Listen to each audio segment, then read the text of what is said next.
இலங்கை செய்திகளுடன் நான் நிரோஷன். விரிவான செய்திகளுக்கு முன் தலைப்புச் செய்திகள். எதிர்காலத்தில் வாகன இறக்குமதிக்கு குறித்த வேலை திட்டங்களுக்கு குழு ஒன்று நியமிக்கப்பட்டதாக ரஞ்சித் சியம்பலாப்பட்டிய தெரிவிப்பு. ஐக்கிய மக்கள் சக்தி மற்றும் ஐக்கிய தேசிய கட்சி ஆகியவற்றினை இணைக்கும் முயற்சிகளில் ரணிலின் நெருங்கிய சகா ஈடுபட்டுள்ளதாக தகவல். ஜனாதிபதி தேர்தலில் தமிழ் பொது வேட்பாளர் முயற்சியானது தமிழ் மக்களுக்கு பாதிப்பை ஏற்படுத்தும் என்று அமைச்சர் டாக்டர் தேவானந்தா கருத்து. கச்சா எண்ணெய் விலை குறைவினால் நாட்டு மக்களுக்கு இந்த நன்மையும் கிடைக்கப் போவதில்லை என பேராசிரியர் வசந்த அதுகோரல சுட்டிக்காட்டு. தொடர்பது விரிவான செய்திகள். எதிர்காலத்தில் வாகன இறக்குமதி குறித்த வேலை திட்டங்களை வகுப்பதற்காக நேற்று முன்தினம் வெள்ளிக்கிழமை குழு ஒன்று நியமிக்கப்பட்டதாக நிதி ராஜாங்க அமைச்சர் ரஞ்சித் சியம்பலாப்பட்டிய தெரிவித்தார். ஊடகங்களுக்கு நேற்று சனிக்கிழமை கருத்து தெரிவித்த போது அவர் இவ்வாறு கூறியுள்ளார். இதன்போது நாட்டின் நிதி மூலோபாயங்களை வழிநடத்தி வரும் சர்வதேச நாணய நிதியத்தோடு இடம்பெற்று வரும் கலந்துரையாடல்களையும் விளக்கப்படுத்தினார். மேலும் கருத்து தெரிவித்த அவர் நாட்டின் வெளிநாட்டு கையிருப்பில் மேற்கொள்ளப்படும் வாகன இறக்குமதியின் நேரடி தாக்கங்களை கருத்தில் கொண்டு வாகன இறக்குமதி கட்டுப்பாடுகளை தளர்த்துவது குறித்து அரசாங்கம் சர்வதேச நாணய நிதியத்திடம் திட்டம் ஒன்றை சமர்ப்பித்துள்ளது. சாலை வரைபடத்தில் கோடிட்டு காட்டப்பட்டுள்ள ஒரு குறிப்பிட்ட முறையினை பின்பற்றி பொது போக்குவரத்திற்கு பயன்படுத்தப்படும் வாகனங்களில் கட்டுப்பாடுகள் தளர்த்தப்படும். நியமிக்கப்பட்டுள்ள குழுவில் நிதியமைச்சின் வர்த்தகம் மற்றும் முதலீட்டு கொள்கைகள் திணைக்களம், மோட்டார் போக்குவரத்து திணைக்களம், இலங்கை மத்திய வங்கி, வாகன இறக்குமதி துறைகளின் பிரதிநிதிகள், வாகன விநியோகஸ்தர்கள், கைத்தொழில் மற்றும் சுற்றுச்சூழல் அமைச்சு போன்ற முக்கிய பங்குதாரர்கள் உள்ளனர் என்றும் ராஜாங்க அமைச்சர் கூறினார். முதலில் பொது போக்குவரத்து, சரக்கு போக்குவரத்து மற்றும் பொதுமக்கள் பயன்படுத்தும் மோட்டார் சைக்கிள்கள் மற்றும் கார்கள் போன்றன பொதுவான மாற்றுகளுக்கு பயன்படுத்தப்படும் என்றும் வாகனங்கள் மீதான கட்டுப்பாடுகளை தளர்த்துவது குறித்து கவனம் செலுத்தப்படும் என்றும் அவர் தெரிவித்தார். இதன் பின்னர் சொகுசு வாகன இறக்குமதி மீதான கட்டுப்பாடுகள் படிப்படியாக தளர்த்தப்படும் எனவும் அவற்றின் பொருளாதார தாக்கங்கள் குறித்து சிறப்பு கவனம் செலுத்தப்படும் எனவும் நிதி ராஜாங்க அமைச்சர் ரஞ்சித் சியம்பலாப்பட்டிய மேலும் சுட்டிக்காட்டியுள்ளார். எதிர்வரும் ஜனாதிபதி தேர்தலில் எந்த வேட்பாளரை ஆதரிக்க வேண்டும் என்பது தொடர்பாக இறுதியான முடிவு எடுக்கப்படவில்லை என ஸ்ரீலங்கா முஸ்லிம் காங்கிரசின் தலைவரும் நாடாளுமன்ற உறுப்பினருமான ரவுஃப் ஹக்கீம் தெரிவித்துள்ளார். இது தொடர்பாக அவர் மேலும் கூறுகையில், ஐக்கிய மக்கள் சக்தியோடு கூட்டணி அமைத்துள்ள நிலையில் அந்த அணியுடன் பயணிக்க எதிர்பார்க்கின்றோம். தற்போதைய சூழ்நிலையில் சஜித் பிரேமதாசவை ஆதரிக்கும் முடிவிலேயே இருக்கின்றோம். எனினும் கட்சி மாற்று முடிவு எடுத்தால் அது பற்றியும் பரிசீலிக்க வேண்டி வரும் என்றார். அதே நேரம் ஜனாதிபதி தேர்தலில் போட்டியிடுவது தொடர்பாக ஜனாதிபதி ரணில் விக்ரமசிங்கவின் சகாக்கள் அறிவிப்புகளை விடுத்திருந்தாலும் ரணில் இன்னமும் உத்தியோகபூர்வமாக அறிவிக்கவில்லை. அந்த அறிவிப்பை ரணில் விக்ரமசிங்க விடுவிக்கும் வரை நம்ப முடியாது. எனினும் எதிர்வரும் ஜனாதிபதி தேர்தலில் ஐக்கிய மக்கள் சக்தியை வெற்றி பெறும் என்று அதிக நம்பிக்கை உள்ளது என்றும் தெரிவித்திருந்தார்.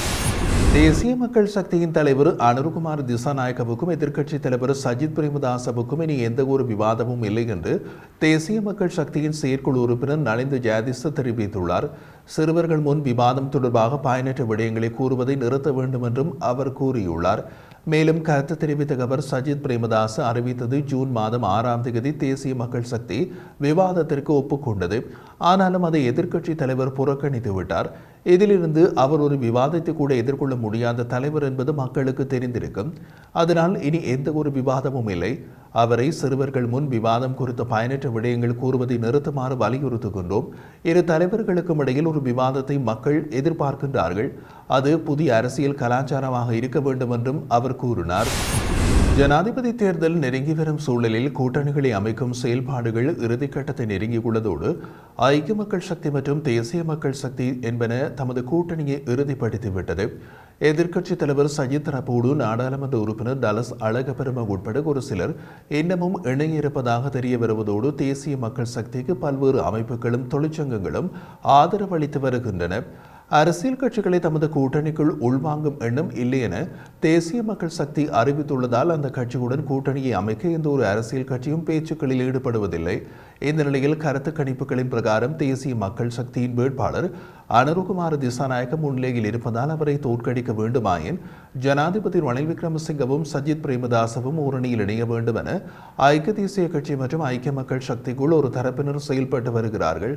ஹபீர் காசிம், தலந்த அதுகோரல, ராஜித சேனாரட்ன உட்பட ஐக்கிய மக்கள் சக்தியின் சில பின்வரிசை எம்பிக்கள் சஜித் ரணில் இணைவு அவசியம் என்றும் வலியுறுத்தி வருகின்றனர். அதேபோன்று ஐக்கிய தேசிய கட்சியின் சில முக்கிய தலைவர்களில் ரணில் சஜித் இணைவுக்கான முயற்சிகளிலும் ஈடுபட்டுள்ளார்கள்.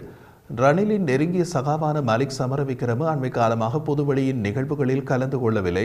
ஆனால் ரணில் சஜித் தரப்பை இணைக்கும் பாரிய முயற்சிகளில் அவர் ஈடுபட்டு வருவதாக தெரிய வருகிறது. பல்வேறு பேச்சுக்களை இவர் அண்மைய நாட்களாக ஒழுங்கு செய்து வருவதாகவும் தெரிய வருகிறது. இந்திய வெளிவிவகார அமைச்சர் கலாநிதி ஜெய்சங்கர் எதிர்வரும் 20ஆம் தேதி இலங்கை வருவதாக செய்திகள் வெளியாகியுள்ளது. அண்மையில் இடம்பெற்ற நாடாளுமன்ற தேர்தலில் வெற்றி பெற்று 3வது முறையாக பிரதமராக பதவியேற்றுள்ள நரேந்திர மோடி அரசாங்கத்தில் மீண்டும் வெளிவிவகார அமைச்சராக பதவியேற்றுள்ள ஜெய்சங்கரின் முதல் பயணமாக இது அமையலாம் என்றும் எதிர்பார்க்கப்படுகிறது. இந்த விஜயத்தின் போது சுப்பிரமணியம் ஜெயசங்கர் இலங்கை ஜனாதிபதி, பிரதமர் மற்றும் வெளிவிவகார அமைச்சரோடு பேச்சுக்களை நடாத்தவுள்ளார். அத்துடன் அவர் தமிழ் தேசிய கட்சிகள் மற்றும் மலையக தமிழ் கட்சிகளோடும் கலந்துரையாடல் நடத்துவார் என்றும் எதிர்பார்க்கப்படுகிறது. இந்த விஜயத்தின் போது இலங்கையில் இந்திய முதலீடுகள் மூலம் மேற்கொள்ளப்படும் அபிவிருத்தி திட்டங்களை விரைவாக மீண்டும் ஆரம்பிப்பது தொடர்பாக அவர் கவனம் செலுத்துவார் என்றும் தெரிவிக்கப்படுகிறது. இதேவேளை 13வது அரசியல் திருத்தம் அமுல்படுத்தப்படும் என வடக்குக்கு வருகை தந்திருந்த பிரதான எதிர்க்கட்சிகள் கருத்து வெளியிட்டுள்ள நிலையில் இவை தொடர்பான விடயங்களும் தமிழ் தேசிய கட்சிகளுடனான சந்திப்புகளில் பேசப்படலாம் என்றும் எதிர்பார்க்கப்படுகிறது. ஜனாதிபதி தேர்தலில் தமிழ் பொது வேட்பாளர் அவசியமில்லை என்று நினைக்கின்றேன். அந்த முயற்சியானது தமிழ் மக்களுக்கு பயனற்றது மாத்திரமல்ல, அது பாதிப்பை ஏற்படுத்தும் என்று அமைச்சர் டக்ளஸ் தேவானந்தா தெரிவித்தார். யாழ்ப்பாணத்தில் உள்ள அவரது கட்சி தலைமை அலுவலகத்தில் நேற்று தினம் இடம்பெற்றிருந்த ஊடக சந்திப்பின் போது அவர் மேற்கண்டவாறு கூறினார். எதிர்வரும் ஜனாதிபதி தேர்தலில் தமிழ் பொது வேட்பாளரை நிறுத்துவது தொடர்பாக சிலர் பேசி வருகிறார்கள். அதற்கான முயற்சிகளும் எடுக்கப்பட்டு வருகின்றன. ஆனால் என்னை பொறுத்தவரையில் தமிழ் பொது வேட்பாளர் என்பது அவசியமில்லை என்று நினைக்கின்றேன். அந்த முயற்சியானது தமிழ் மக்களுக்கு பயனற்றது மாத்திரமல்ல, அது பாதிப்பினை ஏற்படுத்தும். உண்மையில் தமிழ் மக்களுக்கு நீண்ட காலமாக இருந்து வருகின்ற பிரச்சனைகளை தீரா பிரச்சனைகளாக வைத்திருப்பதற்கான ஒரு முயற்சியாகவே இதனை நாம் பார்க்கின்றோம். இவர்கள் எல்லாவற்றையும் உருளைக்கிழங்கை போல் மூடையில் ஒன்றாக கட்டி வைத்திருந்தாலும் இன்றைக்கு பிரபாகரன் இல்லாத சூழ்நிலையில் ஒவ்வொன்றும் ஒவ்வொரு திசைக்கு உருண்டோடியது போன்று சிதறப்பட்டிருக்கின்றார்கள். இவ்வாறான நிலைமையில் இவர்களுக்குள் ஐக்கியம், ஒற்றுமை எங்கே இருக்கிறது? பல வருடங்களாக இப்படி கட்டி வைத்து என்ன கிடைத்தது? அழிவை கட்டுப்படுத்த முடிந்ததா அல்லது முன்னேற்றம் ஏதும் வந்ததா? ஒன்றும் இல்லாத நிலையில் இப்போது தேர்தல் வருகின்றபடியால் மீண்டும் அதை பற்றி பேசுகிறார்கள் என்று கூறினார். ரணில் விக்ரமசிங்கே ஜனாதிபதியாகி சஜித் பிரேமதாச பிரதமரானால் நாட்டிற்கு மிகவும் நல்லது என்றும், ரணில் விக்ரமசிங்கவும் அவரது கட்சியும் ஒரே சித்தாந்தத்தை கொண்டே செயற்படுகிறார்கள் என்றும் ஐக்கிய மக்கள் சக்தியின் நாடாளுமன்ற உறுப்பினர் ராஜித சேனாரத்ன குறிப்பிட்டுள்ளார். செய்தியாளர் சந்திப்பொன்றில் கலந்து கொண்டு உரையாற்றும் போது அவர் இந்த கருத்தினை வெளியிட்டிருந்தார். நாடு இப்போது இருக்கும் இடத்திலிருந்து கொஞ்சம் கூட மாறினால் நாட்டின் போக்கு மாறிவிடும். இதனால் சர்வதேச நாணய நிதியம் நாட்டை விட்டு வெளியேறும் சூழல் ஏற்படும். இலங்கையால் சர்வதேச கடன் மீள் செலுத்துகையில் இருந்து ஒரு படி கூட முன்னேற முடியாத நிலைமை ஏற்படும். ஜனாதிபதியும் மத்திய வங்கியும் இணைந்து செயற்படுவதன் மூலம் நாட்டிற்கு பலன் கிடைத்துள்ளது. நாடு வங்குரோத்து நிலைமைக்கு தள்ளப்பட்டால் அங்கு எந்த கட்சியை ஆட்சி அமைத்தும் பலன் இல்லை. ரணில் விக்ரமசிங்கே ஜனாதிபதியாகி சஜித் பிரேமதாச பிரதமரானால் நாட்டிற்கு மிகவும் நல்லது என்றார். உலக சந்தையில் கச்சா எண்ணெயின் விலை குறைவினால் நாட்டு மக்களுக்கு இந்த நன்மையும் கிடைக்கப் போவதில்லை என பேராதனை பல்கலைக்கழகத்தின் பொருளாதார மற்றும் புள்ளி விபரவியல் திணைக்களத்தின் பேராசிரியர் வசந்த் அதுகோரல குறிப்பிட்டுள்ளார். நாட்டில் பெட்ரோல் மற்றும் டீசல் விலைகள் கணிசமாக குறையாததால் போக்குவரத்து செலவு மற்றும் பொதுவான வாழ்க்கை செலவு குறைவதில்லை என்றும் அவர் குறிப்பிட்டார். 2023ஆம் ஆண்டு செப்டம்பர் மாதத்தில் இலங்கையின் 95 ரக பெட்ரோலின் விலை சுமார் 420 ரூபாவாக இருந்ததாகவும் தற்போதும் அதே விலையே இருப்பதாகவும் அவர் கூறியுள்ளார். கடந்த ஆண்டு செப்டம்பர் மாத நிலவரப்படி ஒரு பீப்பாய் கச்சா எண்ணெயின் விலை கடந்த ஆண்டு டிசம்பர் மாதத்திற்குள் $68 குறைந்துள்ளது. இந்த ஆண்டு மார்ச் மாதத்திற்குள் $83 அதிகரித்து கடந்த ஜூன் மாதம் $74 குறைந்துள்ளது. அதாவது செப்டம்பர் 2023 முதல் தற்போது வரை ஒரு பீப்பாயின் கச்சா எண்ணெயின் விலை 27% குறைந்துள்ளது. இதற்கமைய இலங்கையில் பெட்ரோலின் விலை 2023 செப்டம்பர் மாதத்திற்குள் சுமார் 420 ரூபாவாக இருந்த நிலையில் இன்று வரை விலை அப்படியே உள்ளது. 2023 செப்டம்பர் மாதத்திற்குள் 92 ரக பெட்ரோலின் விலை 365 ரூபாவாக இருந்த நிலையில் இன்று 10 ரூபாவால் குறைந்து 355 ரூபாவாகியுள்ளது.